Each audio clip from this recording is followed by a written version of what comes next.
안녕하세요. 내과 전문의 김동희 원장입니다. 코로나 바이러스 백신 때문에 다들 걱정이 많으실 것 같아서 궁금하신 부분을 풀어드리려고 이 자리에 나왔습니다.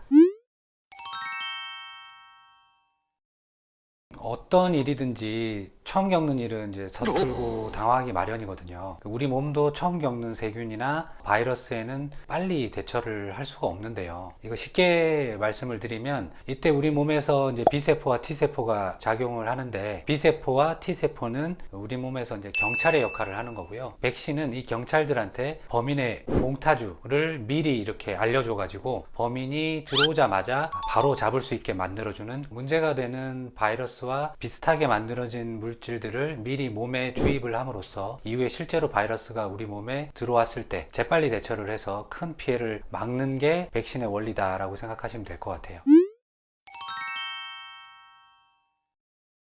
현재 만들어지는 백신은 6가지 방법으로 나눌 수가 있겠는데, 많이 들어보신 화이자와 모더나 백신은 코로나 바이러스의 항원 단백질 정보가 담긴 유전 물질인 mRNA를 지질로 된 일종의 캡슐로 감싸서 만든 백신이고, 아스트라제네카나 얀센 백신은 바이러스 벡터라는 전달체에 코로나 바이러스의 특정 물질을 집어넣어서 주입하는 방식으로 생산이 됩니다. 노바백스의 백신의 경우는 코로나 바이러스의 특정 단백질을 합성해서 이를 면역 증강제와 함께 주입하는 백신입니다. 각 백신의 차이에 대해서 잠깐 설명을 드리면, 얀센 백신을 제외한 나머지 백신은 총 2회 접종을 해야 되고요. 얀센 백신은 한 번만 맞으면 되는 백신입니다. 아스트라제네카와 얀센 백신은 60에서 70% 정도의 항체 생성률을 보이고 있고, 화이자나 모더나 백신은 95% 정도, 노바백스의 백신은 89%로 각 백신별로 효과는 차이가 납니다만, 사실 우리가 맞는 독감 백신의 경우를 생각해 보면 항체 생성률이 40에서 60% 정도거든요. 그래서 현재 도입되고 있는 이 코로나 백신들은 효과면에서는 아주 우수한 백신이다라고 말씀드릴 수 있겠습니다. 이 차이는 사실 백신 생산 방식의 차이로 인해서 생기는 거지, 뭐가 엄청 뛰어나다, 뭐는 좀 나쁘다, 이렇게 말씀드리긴 좀 어려울 것 같아요. 아스트라제네카나 얀센 노반 백신은 비교적 전통적인 방식으로 생산한 백신이라서 항체 생성률이 앞서 말씀드린 그 정도로 나오는 건데, 대신에 상대적으로 생산이나 보관이 쉽다는 장점이 있습니다. 화이자나 모더나의 경우는 아주 새로운 방식으로 생산하는 백신이기 때문에 효과 면에서는 더 뛰어나지만 생산과 보관이 어려운 점이 많아서 안정적인 공급에 문제가 있을 가능성이 아주 높습니다.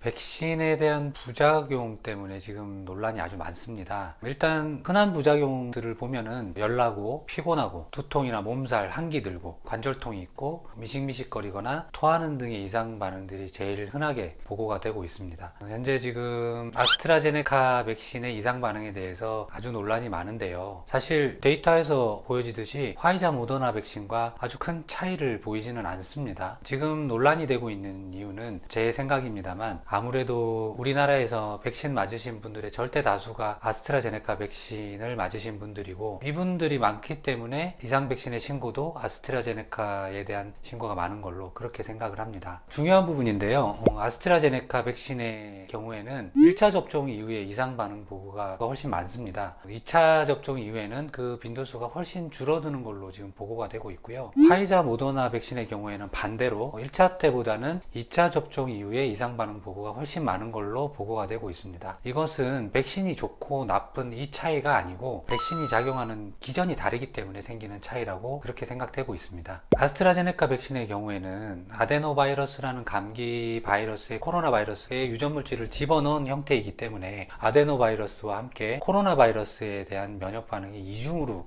일어나기 때문에 더 많은 이상 반응이 발생할 수가 있겠습니다. 반대로 이제 화이자나 모더나 백신의 경우에는 1차 접종에서는 항체 생성률이 떨어지기 때문에 2차 접종을 통해서 부스터 효과를 내고 항체 효과를 극대화시키는 백신으로 이제 플랫폼이 짜여져 있거든요. 그래서 이제 쉽게 말하면은 1차 접종은 준비 운동이 되고 2차 접종이 본 게임이기 때문에 1차 접종보다 2차 접종 이후에 면역 반응이 아주 강하게 나타나고 이상 반응도 훨씬 심한 형태가 되는 거죠. 지금 현존하는 코로나 백신들은 면역 작용을 극대화할 수 있게끔 생산이 되었기 때문에 기존의 독감 백신보다 이상 반응이 다들 더 생기고, 그래서 항체 생성률도 기존 독감 백신보다 더 뛰어나다고 생각하시면 될 것 같아요. 노바백스 백신의 경우에는 면역 반응을 극대화시키기 위해서 면역 증강제를 사용을 했거든요. 그래서 실제 이상 반응은 아스트라제네카 백신보다 더 많을 거다라고 전문가들이 예상을 하고 있습니다. 그리고 백신 접종의 가장 위험한 이상 반응인 아나필락시스의 경우를 보면 화이자와 모더나 백신이 오히려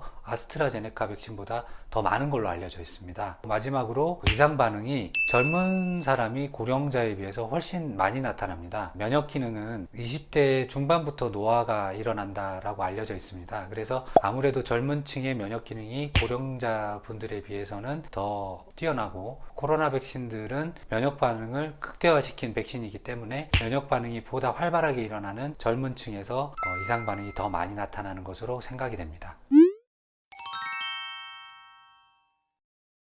저희 병원에서도 저를 포함한 직원들과 65세 미만 환자들이 아스트라제네카 백신을 맞았습니다. 저희 병원에서도 나이가 젊을수록 이상 반응이 많이 나타났고, 연령대가 높을수록 적은 이상 반응의 빈도수를 보이고 있었고요. 상대적으로 저나 직원들보다 고령이신 환자분들의 경우는 거의 큰 문제 없이 접종을 완료했습니다. 저 같은 경우는 몸살이 꽤 심해서 잠을 좀 설쳤습니다만 하루 정도 지나고 나니까 정상적인 상태로 돌아왔고요. 다른 이상 반응이 있었던 직원분들도 하루나 이틀 사이에 다들 회복했습니다. 지금은 아직도 끝이 보이지 않는 상황입니다. 코로나19는 백신을 맞아야 끝이 납니다. 특히 65세 이상의 고령자분들은 기저질환이 하나가 더 있을수록 사망률이 확 올라가기 때문에 반드시 백신을 맞으셔야 되는 분들이십니다. 어떤 백신이든 이상 반응이 있을 수 있습니다. 백신에 대해 너무 두려워하지 마시고 모든 국민들이 백신을 접종을 해서 이 지긋지긋한 코로나를 끝내고 예전에 행복했던 일상을 되찾았으면 좋겠습니다. 감사합니다.